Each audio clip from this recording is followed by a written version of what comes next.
This family health and wellness segment is brought to you by GlaxoSmithKline Consumer Healthcare. Presenting great-tasting Horlicks, the source of 14 nutrients. Horlicks, because your family deserves extra.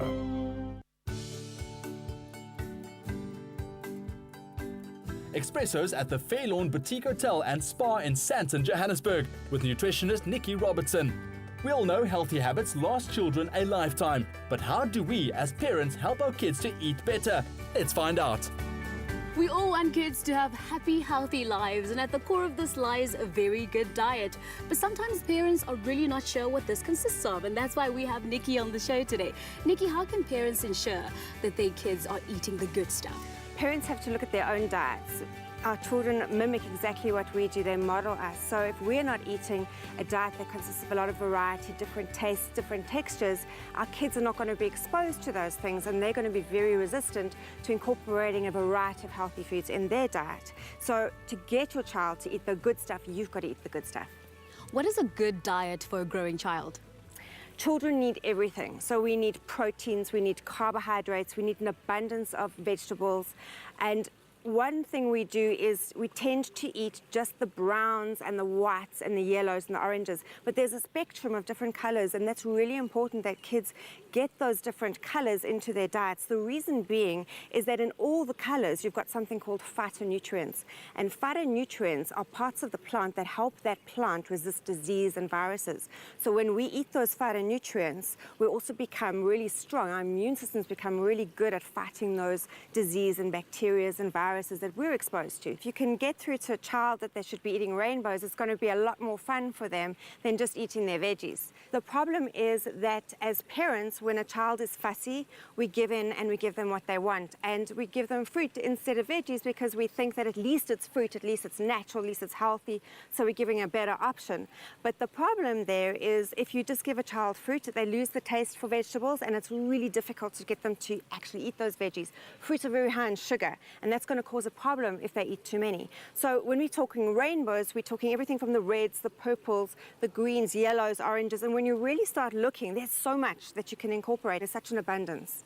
What are the critical vitamins and nutrients required to supplement a daily diet? Okay, so you've got to remember that kids are growing and their bones are growing, so those bones need calcium, but a lot of people don't realize that for that calcium to be synthesized and to get where it needs to be, you need vitamin D, you need a lot of oily vitamins, the fat-soluble vitamins, so that's A, D, E, and K, and you need things like oily fish. So the oils are really important. Your omega-3 oils are critically important for children, for growth, development, and brain function. That's really, really important. Also, children have immature immune systems, and they're exposed to a lot of pathogens, a lot of viruses and diseases at school, and that's normal. We're supposed to build up our immune system that way. But to support the immune system, it's really important to get a lot of vitamin C, and you'll find that in all of your red fruits and vegetables, so your peppers and your strawberries, and of course all of your citrus fruit. Even the limes and lemons, grapefruit, full of vitamin C, and funnily enough, kiwi fruit as well. Then you also need to make sure that your kids get a good spectrum of all the B vitamins. Very, very important to make sure that they recover more efficiently when they've been ill, because they're going to get sick, so we want to make sure that the recovery process is really quick.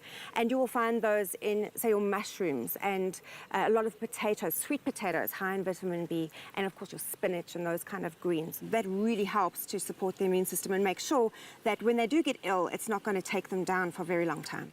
Making the right choice is obviously very important, selecting the right foods and treats that are high in nutrients and vitamins. So when you want to get your child used to eating things that they consider treats, you would want to look at smoothies made from fresh fruit and whey protein, for instance. Treats made from peanut butter and whole foods, rather than the junk foods and the biscuits that we associate with treat foods. There's nothing wrong with children eating junk food on the odd occasion, and it's really important not to be too paranoid about them eating junk food, because they're going to be exposed to it. And if you don't make a big deal over it, they're not going to make a big deal over it. But if you do want them to experience a lot of different foods, you've got to start experimenting at home with happy food.